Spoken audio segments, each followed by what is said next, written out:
যে বলেছিল ওই দিনকে পোস্টমর্টম না হলে রক্ত গঙ্গা বইয়ে দেবে। আপনি ছিলেন তো ওখানে? না যেটা সিমিলার হলে আপনি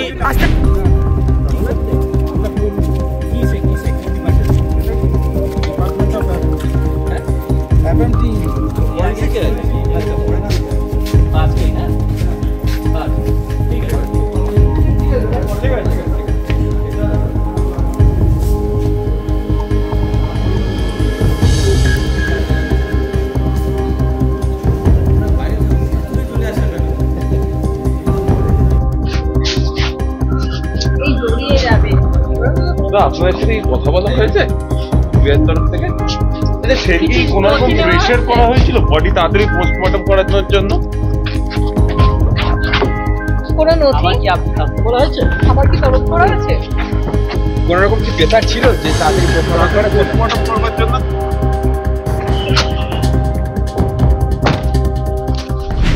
তাড়াতাড়ি পোস্টমর্টম করার জন্য মেয়ের কাকা পরিচয় একজন ছিল, যে বলেছিল ওই দিনকে পোস্টমর্টম না হলে রক্ত গঙ্গা বইয়ে দেবে। বাড়ির লোককে বলেছিল তাড়াতাড়ি করতে, পেপার আসাতে দেরি হওয়ার জন্য পোস্টমর্টম একটু দেরি হয়েছিল। বাড়ির লোক থেকে প্রেসার করা হয়েছে ওই দিন পিএম না হলে রক্ত গঙ্গা বয়ে যাবে। এক্স কাউন্সিলর বলে একজন কেউ ছিলেন, নাম বলতে পারবো।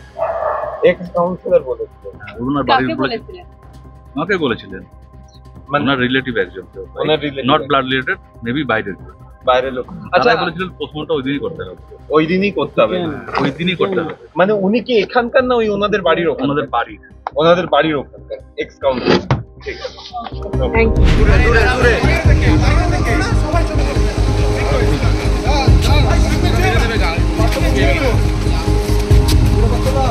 কিছু বলবেন দাদা? এইখান থেকে করছিস কেন?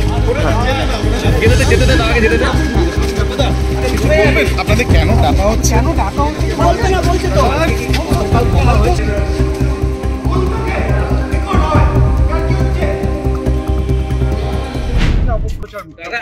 আচ্ছা, আপনি ছিলেন তো ওখানে? না যেটা সিমিলার হলে আপনি আস্তে আস্তে আমাকে যা বিষয় দেখেছি সেটা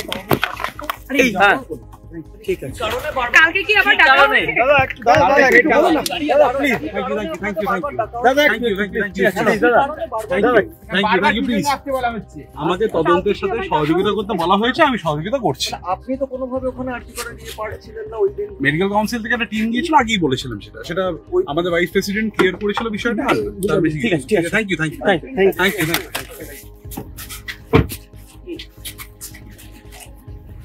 একটা কথা বলছি, আমার